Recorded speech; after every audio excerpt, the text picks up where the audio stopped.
Welcome to Pod Save America. I'm Dan Pfeiffer. And I'm Alyssa Mastromonaco.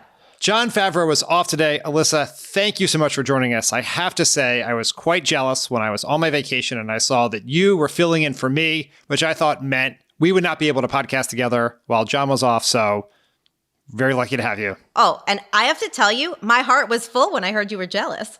Yeah, I was quite jealous. But here we are, our limited opportunities to pod together. We are doing it. So on today's pod, Donald Trump is headed back to court while he awaits a fourth indictment. Ron DeSantis shakes up his campaign again.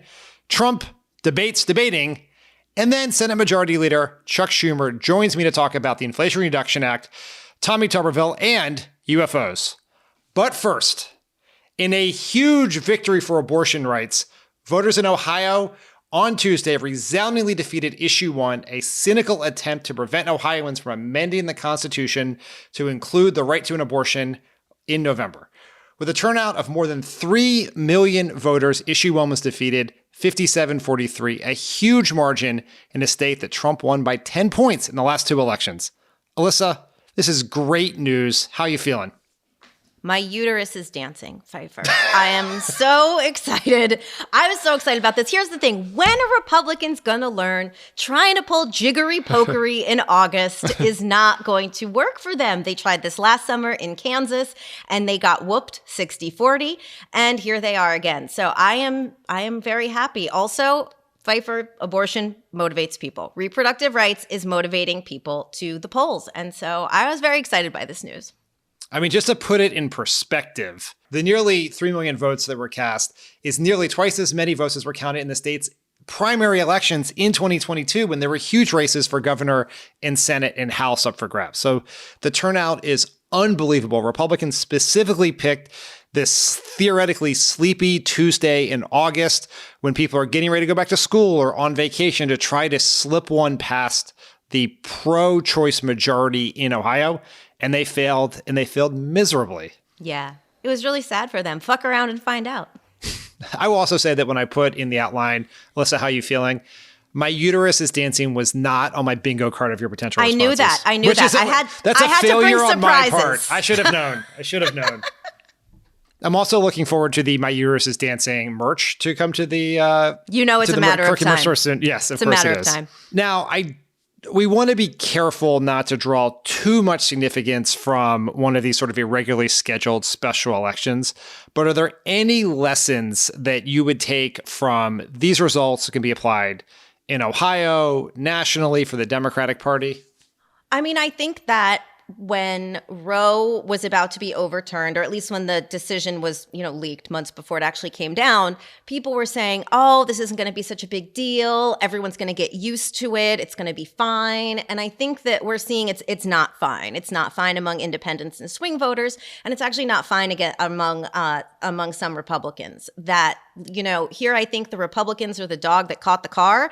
And now they don't exactly know what to do. I think that they want some restrictions on abortion.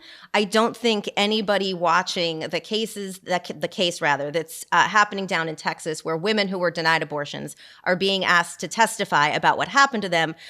Listening to a woman who knew that her fetus was not going to survive and was forced to carry it to term, and then when she went to the hospital, was told, you have to be septic before we can treat you. I think that when a lot of folks envisioned Roe being overturned, they didn't think that. And so I think that this is much more motivating than people think it will be. I think that candidates who hold extremely severe and extreme positions on abortion are becoming less and less desirable. There are moments in political history that fundamentally shift the electoral balance in the country. They cause coalitions to move about. Civil rights was one of those. Ronald Reagan's presidency was another. Barack Obama's presidency was one. Dobbs currently looks like it is one of those moments that changes politics in a significant and sustainable way. If you look at both I think that's true in a couple of different vectors. One, the number of Americans who say they're pro-choice is at a record since Dobbs. The number of Americans who say they're anti-choice or describe themselves as quote unquote pro-life is at a nadir since Dobbs. The energy around the issue is stunning. The turnout in this election is mind-boggling. It's mind-boggling that 3 million people would turn out. This is the only thing on the ballot. There's nothing else. There's no gubernatorial primary. There's no Senate primary. There was just abortion. And it was an issue that was disguised to try to make it not be about abortion. Right. 2, in the elections where we have had straight up abortion-related ballot initiatives or constitutional referendum on the ballot, in the county so that's Ohio, Kansas, Michigan, California, and a couple other places. And in those places, the pro-abortion side of the argument outperformed Joe Biden's numbers from 2020. So that means that it's a turnout driver. It means that there are some people who did not vote in 2020, but have come out because they see their freedoms and their rights being taken away from them. It's just an absolute dramatic thing. In Ohio, 20% of Trump counties voted against issue 1. And Ohio is a state that if you had asked anyone before Dobbs that it would have been a state where an abortion referendum would fail and fail miserably. And that logic was clearly wrong, but it was probably wrong then, but it's obviously wrong now. Dobbs has changed absolutely everything. And I think if you want to take a lesson from this for Democrats, it is that we are more than a year after the decision. Abortion is still clearly a driving, galvanizing issue in politics, but I don't think Democrats should assume that will still be the case in 2024. It very well may be, but with every passing day, there's always a chance that something can recede further into the background. It could become less salient. And does it mean that there still won't be huge majorities of people who care passionately about it and are driven by it? But the races are also narrow and we're operating on such thin margins that the argument here is we have to do everything we can to keep it on the top of the agenda. We have to argue that if you reelect Sherrod Brown and we expand our Senate majority and keep the White House and take the House, we'll pass a law codifying Roe. We have to tell people with Republicans were to do the same thing and to take control of government that they will pass what they have told us they will do, which is a federal abortion ban. We just have to I think there's an argument. The lesson here is not that abortion is a secret weapon. It is that if we want voters care about it, and we got to make sure they still care about it in 2024 to the same extent they do right now. I agree. And Buddy, also, I think that there are other issues, ancillary issues that people did not foresee. There are states in this country that are gynecological deserts where OBGYNs are fleeing the state. I think in either South Dakota or North Dakota. I think it's North Dakota. There are about 66 gynecologists left in the entire state, and they are not spread equally throughout the state. They are located in 2 of the major cities.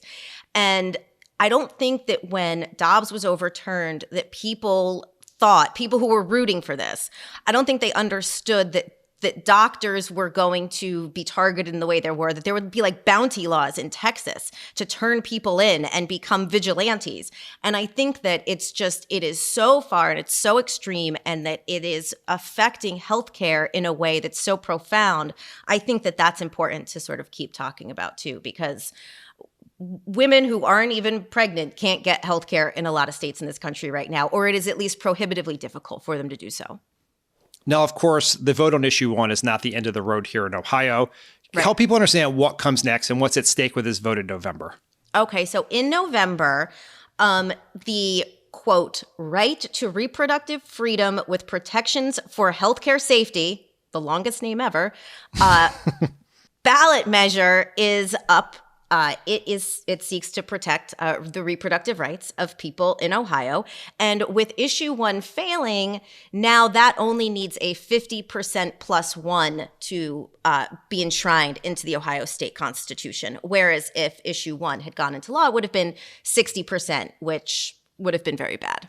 And all the polling has shown to date that there is a majority in support of reproductive freedom in the country, but in Ohio as well, which is why these Republicans so cynically tried to rig the game by using issue 1 to increase the threshold to 60%.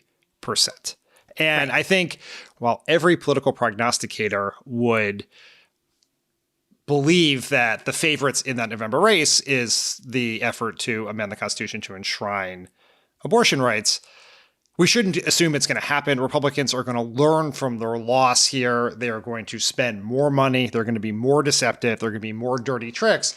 And so we're going to have to do everything we possibly can to help. And so for everyone who wants to help Ohioans win in November and fight back against abortion bans happening all over the country, go to votesaveamerica.com/bans, where you can find opportunities to volunteer, organizations to donate to help fight for reproductive freedom and abortion rights all in Ohio and across the country. All right, Alyssa, that was it for the good news. Let's get to the more challenging parts of our news of our political hellscape. This week, Donald Trump is waiting for a potential court hearing on whether he will face a protective order in the January 6th case. And he seems to be taking this issue with his usual seriousness. Here's the twice impeached, thrice indicted former president at a campaign stop in New Hampshire on Tuesday. Let's take a listen. Because I'm sweating like a dog up here. But does anybody want me to stop, or should we go forward? Crooked Joe now wants the thug prosecutor, this deranged guy, to file a court order taking away my First Amendment rights so that I can't speak. So listen to this. We don't want you to speak about the case. The case is a ridiculous case. It's a First Amendment case. There was never a second of any day that I didn't believe that election was rigged. It was a rigged election. It was a rigged election, and it was a stolen, disgusting election. And this country should be ashamed. And they go after the people that want to prove that it was rigged and stolen.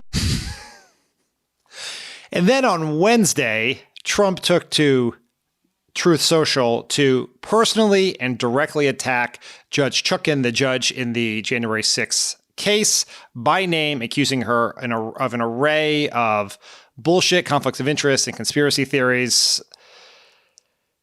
Now, Alyssa, I have to ask. Yeah. Do you think this is there a strategy here? Is Trump trying to provoke the judge, or can he just not help himself? What do you think's going on?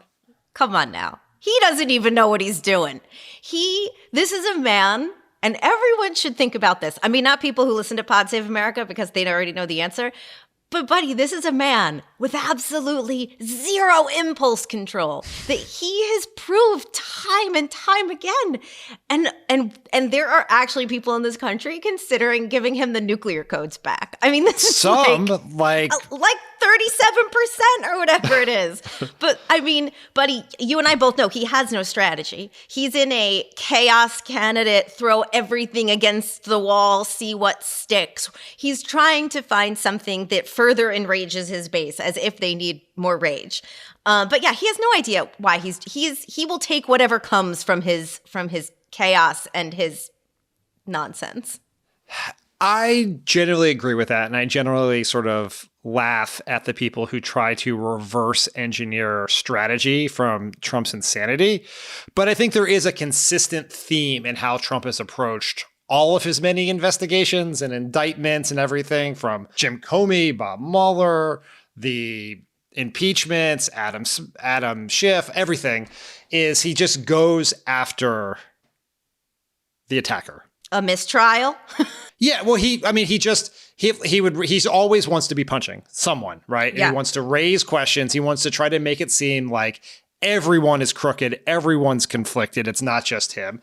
And that generally politically is enough for him to skate by.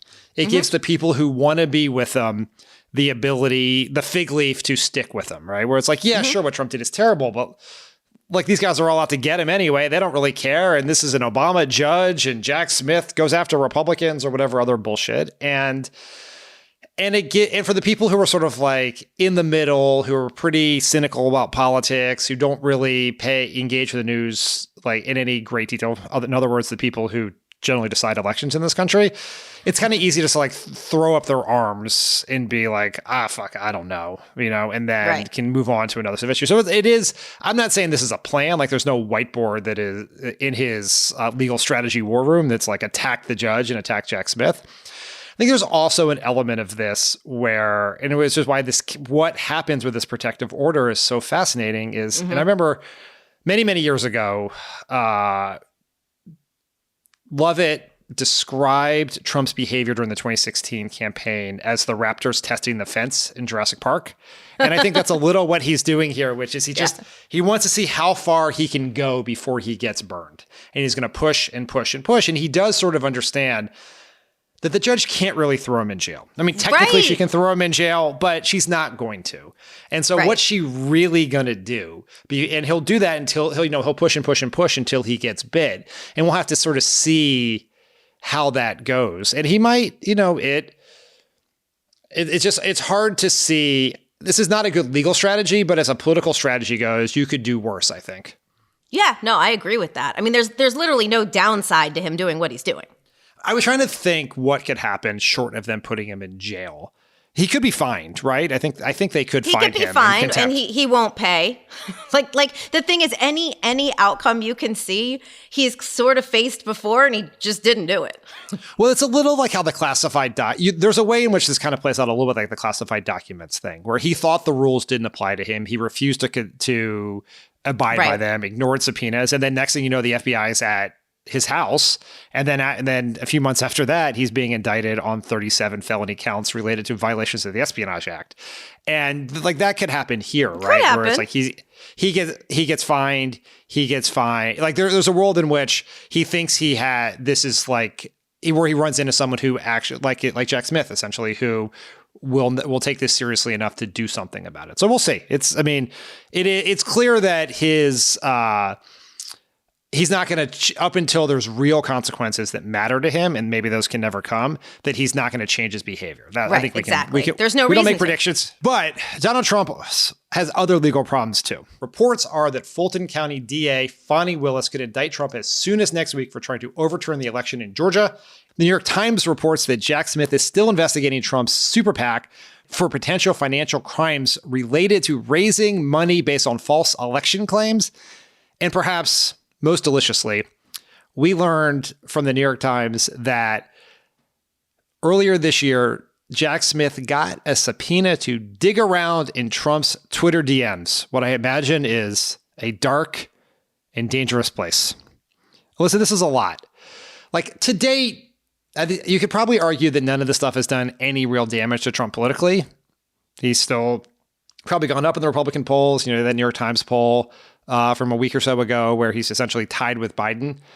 But do you think there's a point where all of this becomes too much for voters to stomach? I mean, buddy, I wonder. I mean, the thing I will say that the DMs are delicious. I mean, this, though, I think could also be one of the most traumatic things that we have had to experience. Like, when I think about listening to the January 6th hearing and hearing about him throwing steak and ketchup against the wall in the dining room and the ketchup dripping down, I thought that was pretty traumatic to hear.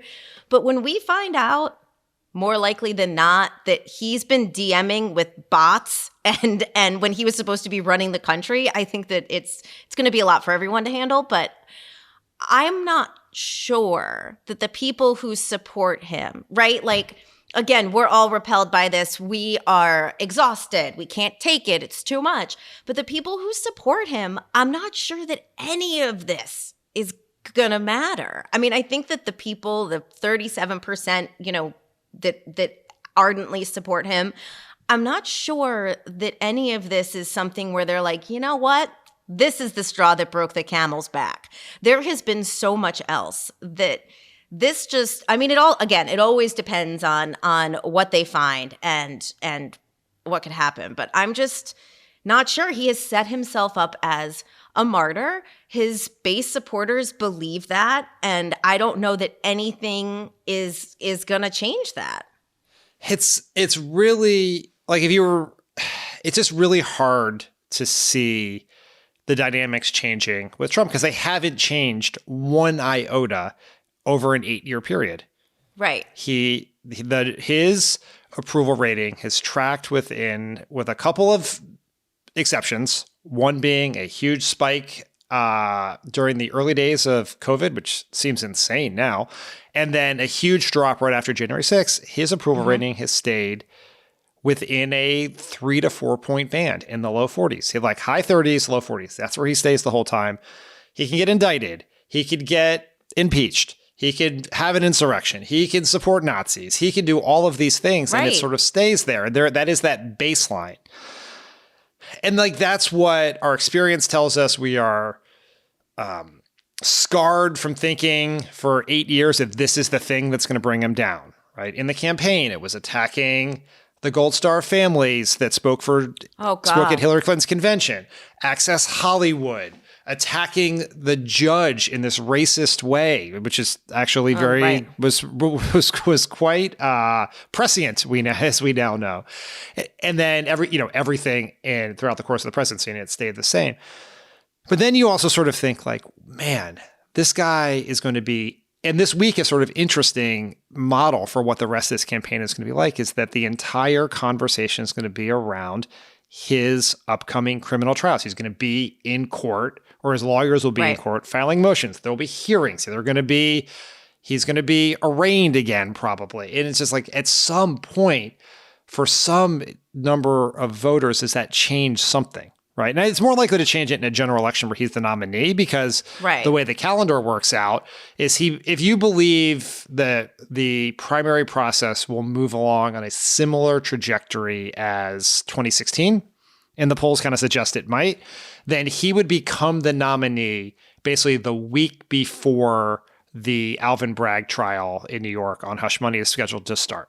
We're going to get in the January 6th hearing case, there is, I think we're going to, in the next week or two, Jack Smith is going to propose a trial date. And we'll know then. Just this idea that he is going to be in court for like the 7 months of the general election is something that could potentially, you would like to think would be somewhat damaging, particularly for people like us who've worked in campaigns and think campaigns matter, that instead of traveling the country and doing rallies all the time, he'll be sitting in court for for what is right now nearly 80 felony charges.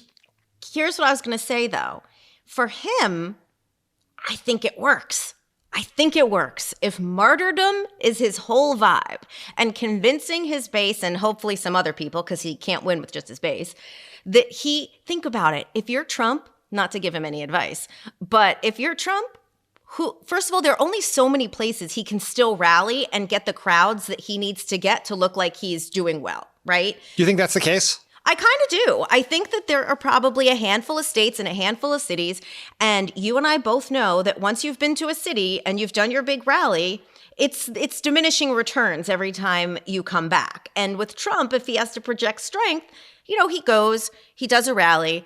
I just don't think there are that many states where or cities that he can really rally people. I think for him, he's like coming out of trial and doing a press conference, some crazy fucking wild press conference on the steps of the courthouse. And I think that the big problem that the Republican Party has is that most of the leadership of their party has not come out against him. Like there is no one he's really running against in the primary. If any of them who have been so brave now and come out and been like, oh, what he did was bad. Okay, why would anyone believe you? You only said he was bad when you became his opponent, not when you could have just actually spoken the truth, if that's what you think. And so I feel like, I don't know, I guess I feel bad. I don't think it's bad for him. I think that he can kind of make these trials work for him. I mean, this is sort of maybe a crazy way of thinking about it. And this is very back of the envelope because I haven't given this a ton of thought before this, but probably the thing that is going to decide this election is not Trump's vote share, it's Biden's vote share. Yeah. And because it's hard to imagine people who voted for Trump in 2020 voting for Biden in 2024. Like that's probably a pretty small sliver. Then you got some people who voted Trump 16, Biden 2020. Do they flip back? Do they flip third party? How much of Biden's 2020 vote does he get back out in 2024? If there's even the slightest drop, then he loses some of these states if Trump holds his numbers. And so it is a very interesting thing that Trump has all of these problems. And if Biden sort of has the harder job to hold his coalition together than Trump does, because Trump's is just a more ideologically, demographically, geographically homogenous coalition than Biden's, which spans from, some former Trump voters, never Trump Republicans, to, highly progressive Bernie Sanders supporters under the age of 25, right? It's a greater challenge. But if Trump were to lose, the person that everyone thought he would lose to, in the primary at least, is Ron DeSantis. LOL. LOL is right. On Tuesday, Ron DeSantis fired his campaign manager. This is his third staff shakeup in a month. His campaign has had innumerable strategic resets, pivots. He was going to be more conservative, then more moderate, do more media, less media. I've lost track of all the ways in which they're trying to rebrand this campaign. Alyssa, first, based on the staff shakeups and this summer of resets with Ron DeSantis, have you ever seen anyone pull off a Band-Aid more slowly? Buddy, this isn't even pulling off a Band-Aid. I mean, has he even pulled the Band-Aid off? That's a great question. I don't feel like the Band-Aid's been pulled off. He hasn't changed his messaging, near as I can tell. Like a shakeup, if you go back in history to shakeups we all remember, they involved actual tumult. You know what I mean? Firing his campaign manager that no one ever heard of and hadn't run a campaign and then replacing them with someone roughly similar is not like a reset or a shakeup. He's not changing. He hasn't come out and been like it's pretty interesting actually when you think about it. He hasn't come out and been like, this is my platform. I mean, we kind of know what it is, but it's just, he's like, here I am. I'm just this very not charismatic man from Florida. He's uncharismatic Florida man. Yes. The way that he has handled this first bit of turbulence in his campaign is just one of the most incompetent, indecisive things I've ever seen in political history. It is a masterclass in how you not do things. And that, with campaigns, the fish always rots from the head. And this is Ron DeSantis' fault. He does not know what he stands for. He doesn't know why he's running. He doesn't have confidence in himself as a politician or a candidate. There is a way to do campaign shakeups. They happen all the time. A campaign that was supposed to do well hits bottom. The donors freak out. They tell the candidate that if you don't make changes, we're walking away. And so now all of a sudden they don't have the money to pay the staff or to pay for the huge headquarters they bought when they thought they'd be this front runner. And the rule of campaign shakeups is the Michael Corleone rule from the last scene in Godfather. You handle all of the family's business in one day. Yes. You whatever staff changes you have to make, you fire them and you announce the new person taking the role on that day. You do a big story where you tell them what the new strategy is going to be. You make a hard pivot. You do not do it like this. It is just this Death is by why 1,000 cuts. It is so poorly done. And it's not just that Ron DeSantis is not a good on the stump politician. He is not a good political manager. And how people run their campaigns is actually a pretty good predictor of what kind of president they're going to be. Joe Biden ran a tight ship, even when his campaign was not performing great. They stuck together. They got it done. Obama famously ran the no drama Obama campaign that we worked on, did incredibly well. Donald Trump's campaign, we saw what it looked like. We saw what his White House looked like. And so this would give me great pause if I was one of these like MAGA adjacent billionaires who are funding Ron DeSantis. This guy does not have what it takes to do it, either behind the scenes or on the stump. No, it's kind of like, what's that saying? If you elect a clown to run the clown doesn't become the kingdom becomes a circus. But that is where we are. And I think the problem with DeSantis and his shakeup is that he's not actually sure. I think if you asked him, why is he shaking things up? It's because I'm losing. But he doesn't know why he's losing. He doesn't understand fundamentally, I think, as a baby pundit, that the delta between he and Trump is so large, so vast in the polls, that he has to take Trump on. No reset is going to fix the fact that his strategy doesn't work. And that's, I think, what's interesting. You know, he's like, oh, it's the campaign manager. It's this, it's that. Maybe they did spend too much money, but that's like not the fundamental problem. He has no charisma. He is a dish rag on the stump. And in order to make up some of the space between he and Trump right now, he has to say what he thinks. If he thinks Trump is fine, why is he running? But all of them, aside from maybe Christie, are parsing their words so much. Why would you support them over Trump? Because they basically say Trump's like kind of okay. He did some things I don't agree with, but none of them are going to break out of the 30 points they're all trailing Trump by keep saying what they're saying. Like, one of the abiding premises of this podcast is, after 2016, is humility and political prognostication, right? And so Tommy, Jon, and Jon on Tuesday talked a little bit about some of DeSantis' most recent reset and some of his new messaging, where he said that Trump lost the election, et cetera. And, and the question was, is there a way he could possibly come back from the dead? And you worked for John Kerry when he was written off for dead. And there are some parallels here. Kerry was the initial favorite in that race. He was the choice of a lot of donors looking for someone who could, because of his military record, could beat Bush during a war. Kerry fired his campaign manager, a bunch of staff. Do you see any parallels from what you guys went through in 2004 that could apply to DeSantis here? And the answer can be no. I want to be clear. No. But I think that the some of the things that are just like a little. First of all, the delta between Kerry and Dean was never as great.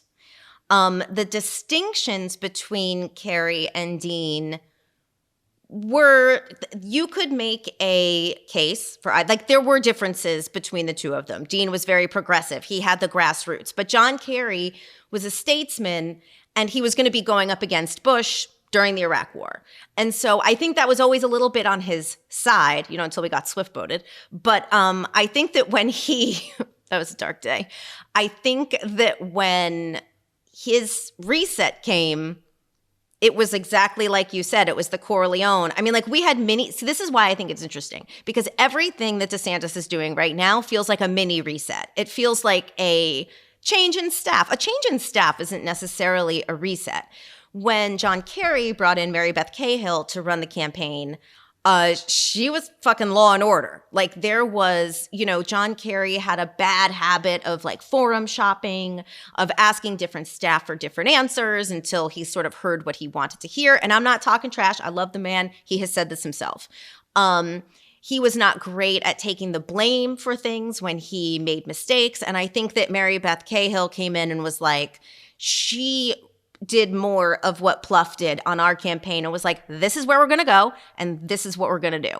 And so I think right now what DeSantis is doing is like how we were sort of like limping into Iowa. Like, Favreau and I always joke that the last time we saw each other in December of 2003, before the Iowa caucuses, we were at the Pentagon City Mall buying sheets because he was going to Iowa and I was going to New Hampshire, and we were sleeping on the floor and we were of other people's houses so that we could do GOTV, and that by the time we came back, we would be in the unemployment line together. Like, things were quite dark. But I think that when, like, JK brought in someone who was like, I'm going to make change, and if you listen to me, we may have a chance. And like, I don't think that DeSantis has done that yet. It doesn't feel like he has decided. And I think that part of that is if he brought in someone who had that same kind of point of view, who was going to like rule the campaign with law and order, I think it would mean really taking on Trump in a sincere way. And I'm just not sure that he wants to do that. It is interesting. Like, I guess there is some multiversal world where Donald Trump goes to jail next week, right? Or something like that happens, and now he is convicted of a crime. Can't run, doesn't run, cut some big plea deal that says he's not going to. Some world in which Donald Trump disappears and then Ron DeSantis would probably be maybe the short-term favorite for that, just because he's got more name ID. Or is it like a free-for-all, and now everybody's got a chance, and they all feel free to beat the shit out of Trump, and, someone who actually, I don't know, is like a skilled debater or something rises to the top? And I sort of think there are three modern examples of people's campaigns collapsing and then coming back to win the nomination. There's Kerry in 2004. There is John McCain in 2008. Same thing as Kerry, fired his staff, all new people, change strategy before Sarah Palin. I know. Pulls out Iowa, bets on New Hampshire, wins New Hampshire, and jumps. And then there's Joe Biden, who lost the first three contests, won in South Carolina, and then was the nominee like 3 weeks later. And I think the Kerry one's probably the best parallel to DeSantis because both McCain and Biden were incredibly well known. They had 100% name ID. There was a deep wall of affection among them among voters in their party. And they each had a constituency that was going to play a huge role in a primary. McCain had real sway with independent moderate voters in New Hampshire, which has an open primary, so he had that waiting for him. And Biden, even when his campaign hit the skids, remained the dominant candidate with black voters, and he knew he had South Carolina waiting. And John Kerry had Ted Kennedy and his dogs.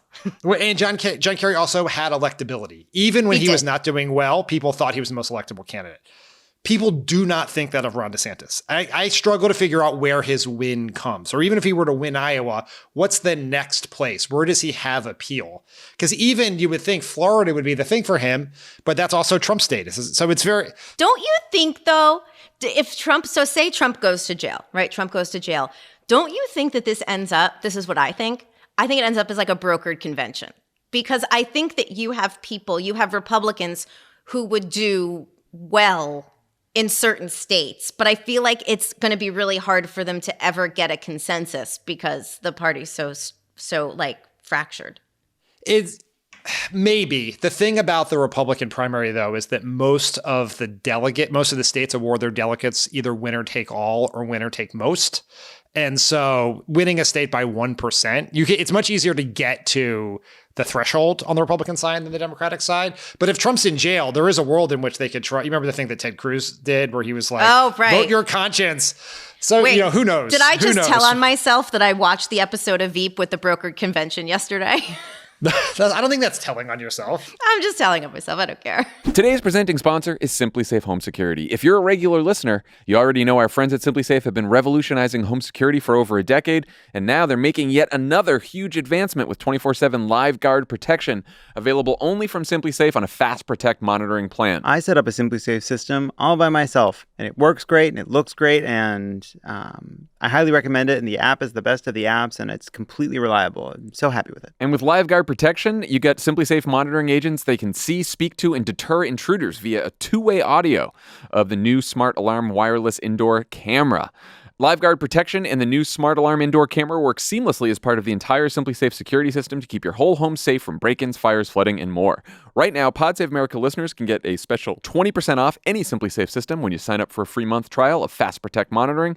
This special offer is for a limited time only. Visit simplysafe.com/crooked. That's simplysafe.com/crooked because there's no safe like Simply Safe. Pod Save America is brought to you by Beam. Did you know that poor sleep can cause weight gain, mood issues, poor mental health, and lower productivity? Yes, I'm suffering from all of them right now. And that sleeping less than 6 to 7 hours per night is linked to reduced white blood cell count. I am getting around 6, but I think 6 is not good. I think you need 7 or 8. Yeah. White blood cells protect our body against illness and diseases, fighting viruses, bacteria, and more. Sleep is the foundation of our mental and physical health and performance in our days. Having a consistent nighttime routine is non-negotiable. Yes, so I just keep waking up at like 3:30 in the morning, 4 in the morning, and then it's hard to go back to sleep. So you know what I need? I need some Beam Dream. Beam Dream. We've been raving about Beam Dream's powder, their healthy hot cocoa for sleep. Today, our listeners can get a special discount on Beam's Dream Powder, their best-selling health hot cocoa for sleep with no added sugar. It's also now available in delicious flavors like sea salt, caramel, cinnamon cocoa, and chocolate peanut butter. Better sleep has never tasted better. Dream contains a powerful all-natural blend of reishi, magnesium, L-theanine, melatonin, nano CBD to help you fall asleep, stay asleep, and wake up refreshed. And it's okay if you don't know what any of those things mean. All you need to know is you mix it in with some water, you drink it, you fall asleep. Tastes good. There you go. Recent clinical study revealed Dream helped 93% of users wake up feeling more refreshed, and 93% reported that Dream helped them get a more restful night's sleep. We all love it. We do use love it. it. It tastes good and it helps you sleep. I need some What else more. do I you need wanna some know? more. It's going to help me sleep better. Yeah, me too. If you want to try Beam's best-selling Dream Powder, get up to 40% off for a limited time when you go to shopbeam.com/crooked and use code crooked at checkout.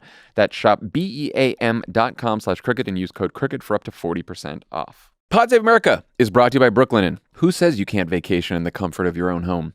Brooklinen is here to keep you cozy all summer long with their award-winning sheets and home essentials.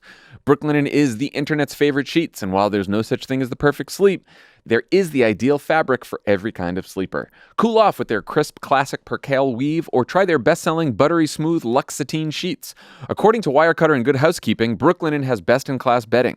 So if you don't trust me or their 100,000 five-star customer reviews, you know these experts have done the research. Brooklinen uses only the highest quality materials for all their products, such as long staple cotton, so everything they create is built to last. We love Brooklinen. Love their sheets. They're smooth. They're comfy. Robes. I got towels. Yeah. Pillows. I got everything. Everything's very comfy. Everything you want and more. So soft. So shop in store or online at brooklinen.com today to give yourself the luxurious sleep you deserve this summer. Use promo code Crooked for $20 off your online purchase of $100 or more, plus free shipping on brooklinen.com. That's BROOKLINEN.com. Use promo code Crooked for $20 off, plus free shipping. Switching gears here. We are 2 weeks away from the first Republican debate. Despite repeated pleas from the RNC and even the brass at Fox News, who is broadcasting the debate, Donald Trump is not yet committed to participate, but he may still be debating it. Here he is at the rally in New Hampshire on Tuesday. Okay, you ready? Poll. We take a free poll. Should I do the debate?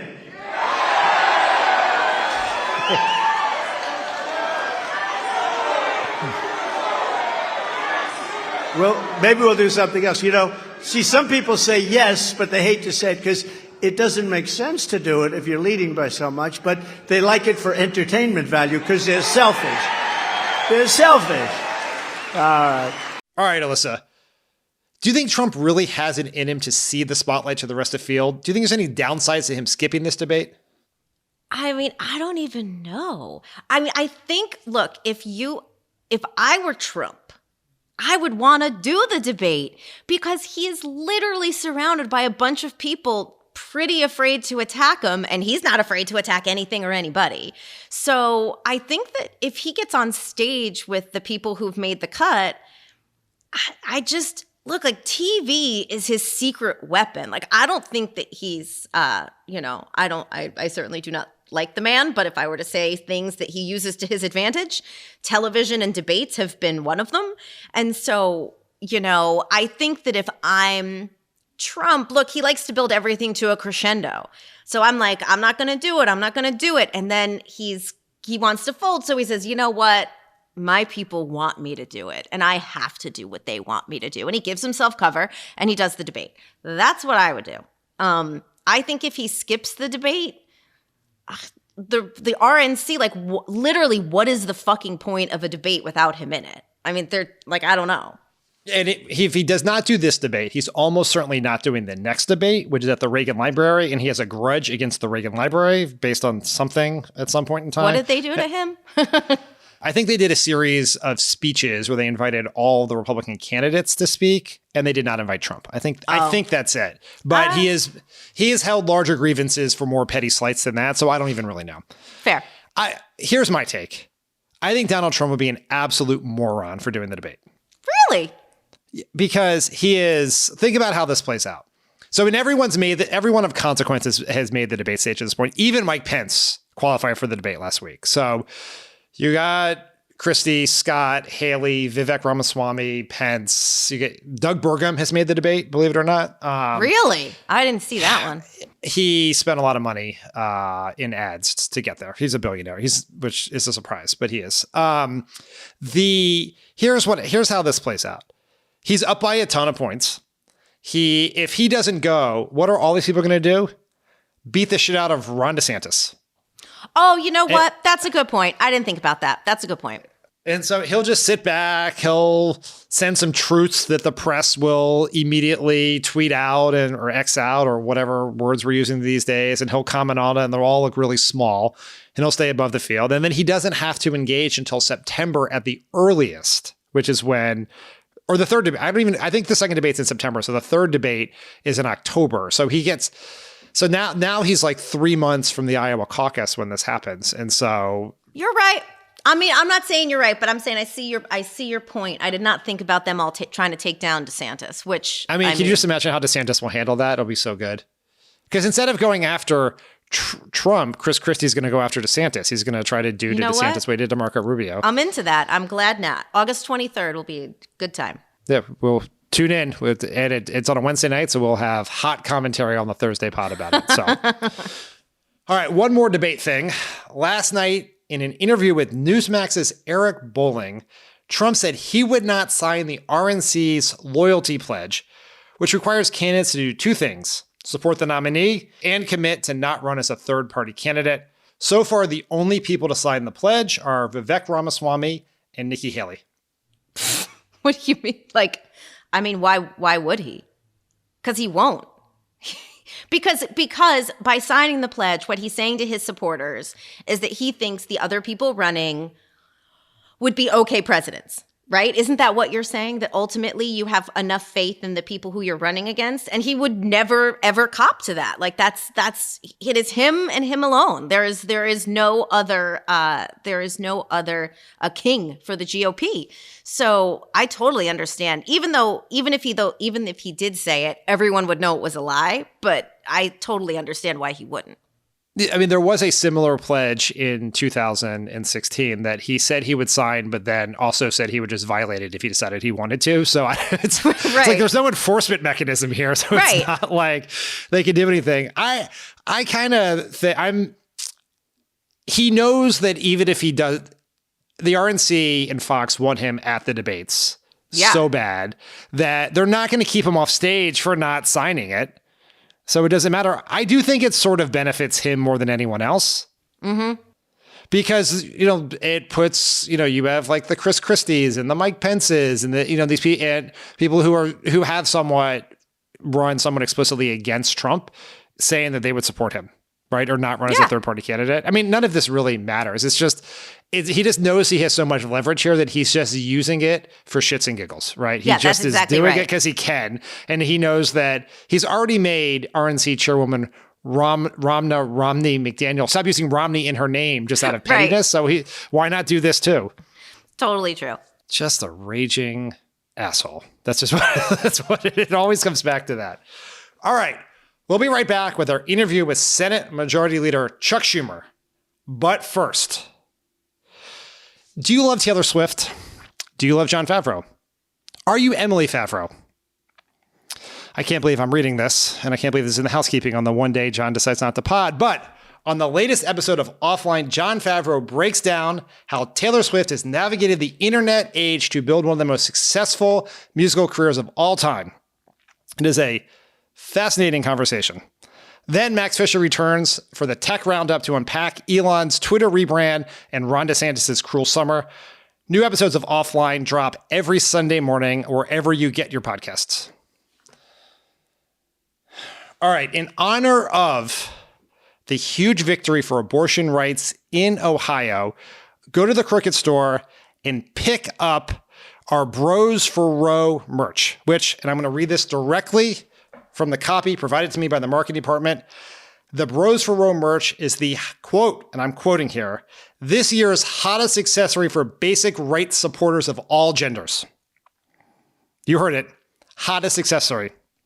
Anyway, as always, a portion of proceeds from every purchase in the Crooked store go to Vote Save America's No Off Years Fund to support the work of organizers across the country. Check it out at crooked.com/store. This episode of Pod Save America is brought to you by Cariuma, the cool sustainable sneaker company with old school style and new school ethics. As summer starts to come to a close, we need a pair of shoes that are versatile, seasonless, and go with everything. With over 40,000 five-star reviews, Cariuma's got you covered with shoes that have a classic look, are crazy comfy, and consciously crafted to transition you from hot summer days to crisp autumn evenings. Worn by celebrities and praised by publications like Vogue and GQ, these kicks are a cult fave, and we love them. And now, the Aka we all know and love is made for kids. Aka Low Kids have Velcro straps and extra cushion for easy and comfortable wear. Match your littles and make it a bundle by adding on a pair for you. They're 100% vegan and carefully crafted with organic cotton canvas, made for our little tree planters, earth lovers, and mini explorers. That's what I call Charlie, my little tree planter. That's nice. Nice.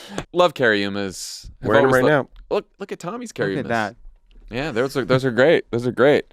I like the new color that you got there. Beige. Nice. Thank you. Nice Yep. beige. Yeah. They look great. Carium is always keeping it fresh with epic collaborations with brands like Peanuts, Deus Ex Machina, and Pantone. A new collection of colors is released in collaboration with Pantone every season.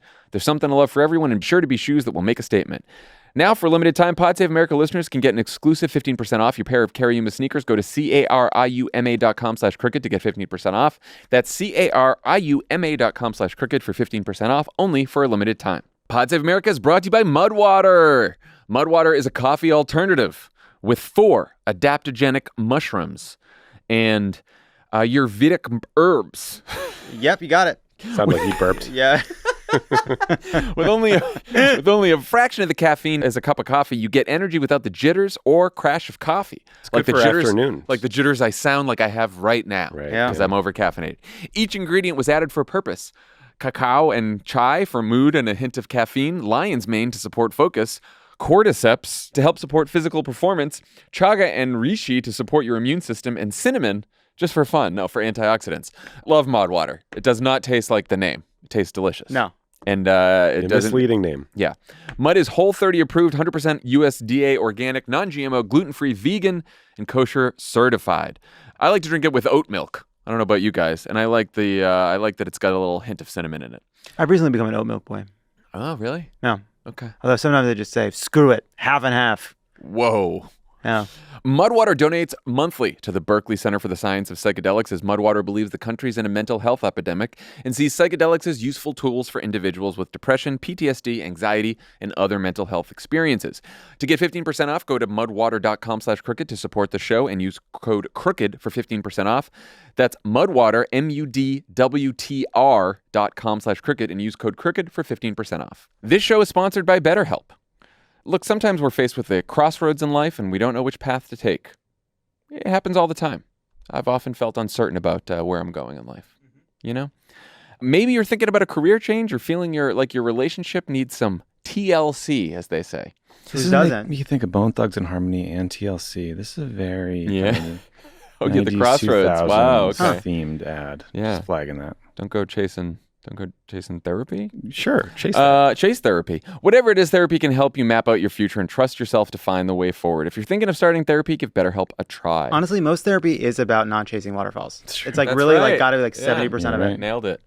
It's entirely online, designed to be convenient, flexible, and suited to your schedule. Just fill out a brief questionnaire to get matched with a licensed therapist and switch therapists at any time for no additional charge.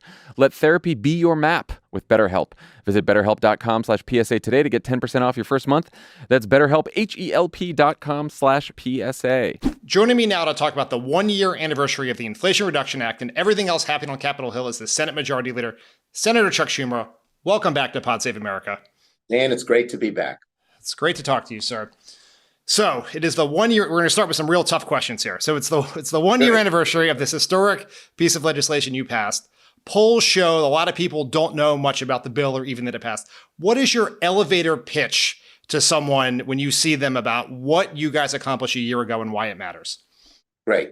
I would say I just first sum it up in 2 words. We're going to lower your costs and we're going to grow the middle class with lots of good paying jobs. So let me elaborate.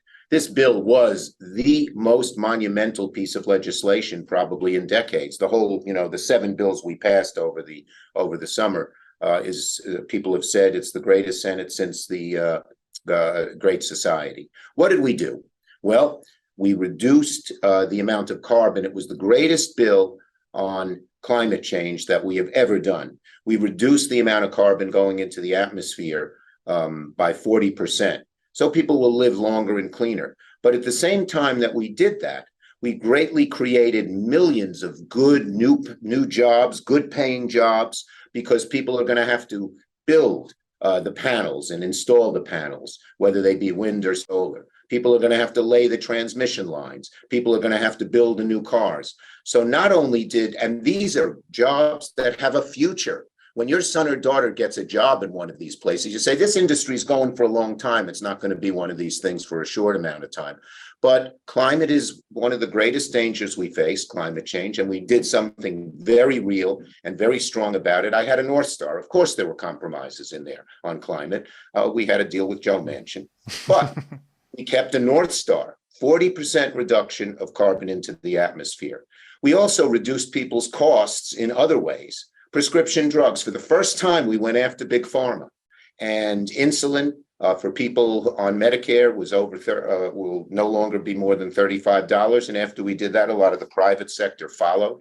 There'll be, for the first time, Medicare can negotiate with the drug companies to lower costs. Vaccines are free. And starting next year, it hasn't started yet, no one will pay more than $3,000 out of their pockets for prescription drugs instead of these huge costs. You have a kid with cancer and the drug costs $1,000 a month, and you say, I can't afford it. What do I do? That isn't going to happen anymore. Third, we did something Republicans would never do. We closed some real tax loopholes. We made the rich pay. Every corporation that makes, you all heard the stories of corporations paying no taxes. That's over. An amendment by Elizabeth Warren got in the bill that said a corporation has a profit of over $1 billion. They're going to pay a minimum of 15%, and many of them will pay more. We put a 1% tax on these stock buybacks, which so many people dislike. And we put a large number of new agents into the IRS to go after the very wealthy who hire all these lawyers and everybody else to close loopholes. And at the same time, we did it in a way that was reducing inflation, because we put some of that money, not all of it, but some of it, into job reduction. So this bill is going to reduce your costs and create a middle class that is permanent and long-standing. It's a great bill. There's no question on the substance. And the challenge, as you know better than anyone else, on the politics is that not enough people know about it, right? There's this Washington Post poll came out just earlier this week that showed that 7 in 10 Americans knew either very little or nothing about the Inflation Reduction Act. I know you've always prided yourself on someone who thinks very thoughtfully about how you communicate. How important is it for people to know what's in this bill, and what's your plan for changing those numbers by the time the votes come in 2024? The answer to the first question is yes, it's very important they know. And it's things that when they hear about it, they really like it. How are we going to get them to know it? One word above all, persistence. It's going to take a while for this to sink in. But you may not see it out there where you are in California or me in New York. But in the battleground states, every week, more than once a week, our senators are going there, and they're opening up a new factory that's going to employ people in good paying union jobs. They're cutting a ribbon at a new road or a new bridge. They're going to a pharmacy and talking about lower drug costs. And it's sinking in. It's going to take persistence. But we are spending a lot of time on implementation, particularly in the battleground states, but also in other areas as well. I mean, we put in that bill, in the bipartisan infrastructure bill, broadband to rural areas. Everywhere I go in the most rural parts of New York State, and we have the third largest rural population in America. People don't remember that because of New York City. The local officials are amazed that we're getting broadband to people for the first time. So it's going to take a while. We're going to have to persist and persist and persist, but we're spending a huge amount of time on implementation. In fact, Jeff Zients has as his deputy chief of staff, a woman named Natalie Quillian, whose only job is implementing this, and it's going to sink in. Here's the analogy. I remember in 2017 and 18, the Republicans passed this big tax break for the wealthy. But it was hard to get through at the beginning. People said, well, the Republicans said, see, they're against tax cuts. They didn't say they were for the wealthy. But we crafted a message, Speaker Pelosi and I, and said, we're going to keep at it for 6 months. We're going to stick with it. And guess what? It sunk in so that by 2018 elections, they weren't even going to use the tax issue, and they had to try to use immigration to try and win, which fortunately failed. So we're going to have to persist. We're going to have to implement. But it will sink in because this is just what people want. And the same polling data says, do you want your cost of prescription drugs lower? Do you want to do something about climate change? Did you want to do something to rein in the NRA, which we did in the Gun Safety Act? People say, oh, yeah, I really care about that. And not to mention the issue of choice, abortion, which is going to be a very important issue as well. In the 2022 campaigns, many of our candidates, Catherine Cortez Masto, Mark Kelly, so many of the others, used the things we did in the IRA and in the Chips and Science bill and in the infrastructure bill with great success, and we picked up a seat in the Senate. Just curious tactically, and this may be the former Senate press secretary in me, is that back when I was working in the Senate many, many years ago, you went around, you were always sort of the person that senators turned to for advice on how you get press, right? You were famous for that. You told many of my bosses to hold press conferences on Sunday because that's the best way to get into the Monday papers. Obviously, we're in a very different media environment. Is there any sort of, I know you have a lot on your agenda these days, but any sort of like tactical advice like that you're giving your battleground senators?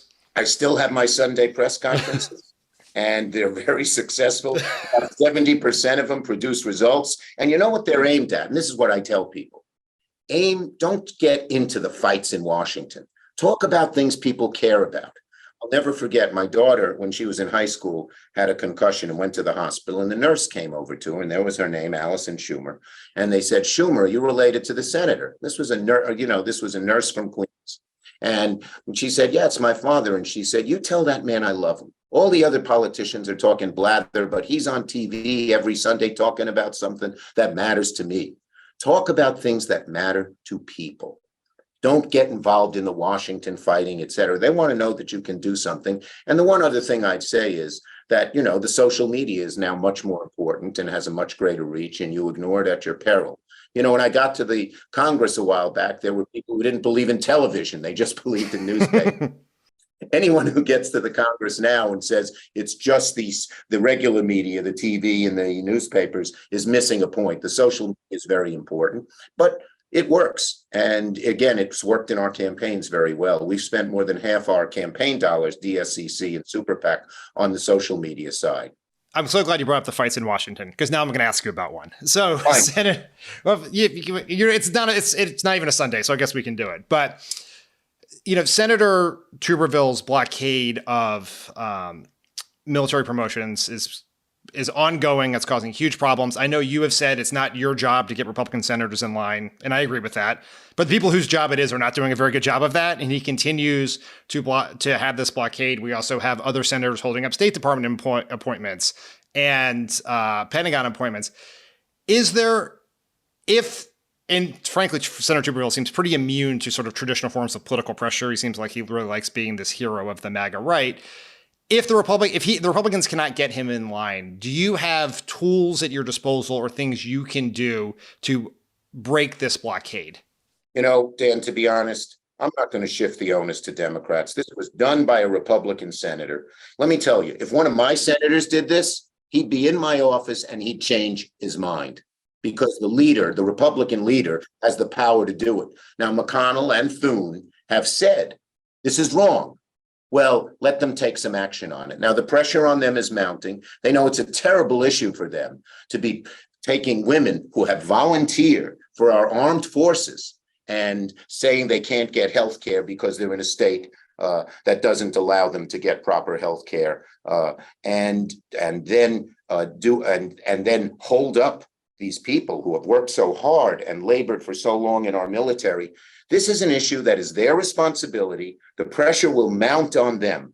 And I believe that they will have to come to the conclusion they cannot let Tuberville persist. By the standards of Washington these days, the Republicans and Democrats have been working relatively cooperatively around funding the government.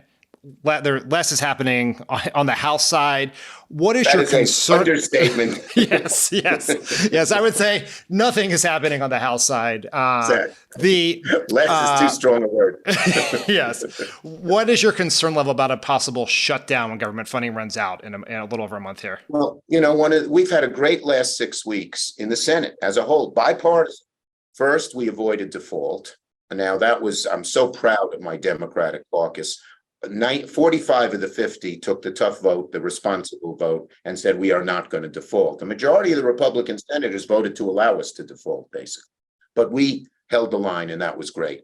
But we also passed a defense bill. If you look at the House, they put all kinds of poison pills in this bill about things like, anti-choice and what you're allowed to teach in the military and all that other stuff. We had none of that. None of that in the Senate, and we passed the defense bill overwhelmingly. But the most amazing thing of all is the one you mentioned. Under the great leadership of Patty Murray and Susan Collins, All 12 appropriations bills were passed out of the Appropriations Committee with overwhelming bipartisan majorities. So the bottom line is, and I've told this to Speaker McCarthy, I've said, you got to follow the Senate. You can only keep the government open if you work in a bipartisan way. And if you're going to insist on doing it in a partisan way, you'll be responsible for shutting down the government. I hope they see that the cooperation between the Senate Democrats and the Senate Republicans as a model and go forward. Now, that means telling the Tea Party folks, the right-wing MAGA folks, Freedom Caucus, they call them now, that they're not going to be allowed to shut down the government, and there'll have to be a bipartisan bill with Democrats and Republicans in the House like the Senate. We'll see which way McCarthy goes, but I'll tell you this. In my history, the party that is demanding things before the government is funded and lets the government, pushes the government into default, almost always loses. Yep, that's exactly right. Pivoting back to the economy for a second, and a shutdown would certainly hurt our economic growth, but the economy is in a much better place right now than anyone expected. Inflation is down. Unemployment remains at a historic low. Fears of a recession that were pretty widely expected by prognosticators have receded. But that the polling does not show the American people agree with that. How do you plan to navigate that? Do we have to convince people that the economy is better? It's always hard to tell people to not believe what they're feeling. What's your sort of economic messaging strategy heading into 2024? Well, the strategy is first, as I've mentioned before, and I won't repeat it, to focus on what we're doing. The two things people want the most, our data shows, are get my costs down. They know that wages are going up. But when the costs go up and eat up the wage increase, it doesn't do you much good. And make sure this country the middle class has a future in this country. Even if you're in the middle class now, you doubt it. But the second thing that I would say about the economy is, and I've talked to some of the experts on this, including some of the polling experts, it's often a lagging indicator that people look at the economy 6 months ago and it's still in their heads today. Well, if the economy continues in the good way it has, inflation lower, wages up, unemployment, particularly minority unemployment, down to record low levels, within a while, I think people's view of the economy will improve, but it's not just going to happen like that. And we Democrats have to keep talking about it and talking about it. I read your article or column or whatever it was, that calling it Bidenomics is a good idea because it forces people to focus on the differences between the two parties. I tend to agree with that. Any lessons that you take from the victory in Ohio on Tuesday, and how much do you plan to make both the idea that if we were able to expand our majority in the Senate and keep the White House and take back the House, that we could pass a federal law on Roe, and that Republicans, if they were to take all, could pass a national abortion ban? It's a very potent issue, and lots of people in the middle who have tended to vote Republican in the past, this is influencing them. And it's interesting. It's not just college educated or more affluent or suburban people. A lot of poor women feel this very much themselves. So this is a very strong issue for us. McConnell has said they want a national abortion ban. They can't help themselves because the hard right has such power in the Republican Party, even though it's a real distinct minority of the American people, probably 20 or 25%, that they're walking themselves into a cul-de-sac. And this is going to be a very important issue. It helped us in other states, but it's also something we believe. Women have a right to make their own decisions. And if you're a true libertarian, which these people profess to be on economic issues, where they don't want to pay taxes or see anything else, well, if you're true libertarian, you're pro-choice. Let each woman make her own decision. Senator, before I let you go, I have to ask you. Go right ahead, whatever. About UFOs. You have introduced a bill. You seem like you might know some stuff. I'm not going to ask you to reveal classified information. As recent events told us, I can get you into a little bit of hot water these days. Yeah. But just if you know anything, wink twice. But what led you to introduce that bill? And if you want to just tell us the truth right now, please do. Yeah, I'll tell you. The truth is, I have not read the report. I have not gotten a briefing, but sunlight's the greatest disinfectant. Lots of people say they're disclosing it because they know something that we don't know. Well, Let them disclose it, and we'll all know the truth, and we'll be better off for the truth. And then I think of my dear friend Harry Reid. We would sit together and discuss this, and he had a more view of UFOs and foreign outer space intelligence being more likely than I did. But I love talking to him about it. Okay, all right, we'll take that. You are neither confirming nor denying the existence of UFOs. I'm for those sunlight, and let's see what happens. Okay, we agree with that. And by the way, that's another thing we passed in the defense bill. We passed a lot of good stuff. Don't forget, one other thing I forgot. We have this fend-off fentanyl bill. That's one of the biggest problems we face. And I made sure that it got into the NDAA bill and will allow the White House, the president, to put tough sanctions on China and Mexico, which is allowing this evil drug to flow into our shores. So there was a lot we got done. Senator Schumer, thank you so much for joining us. It's always great to talk to you. Thanks. Nice to talk to you, Dan. Thanks for having me on. Yeah, absolutely. Thank you for doing this. Alyssa, thanks so much for joining today. It was so much fun to do this with you.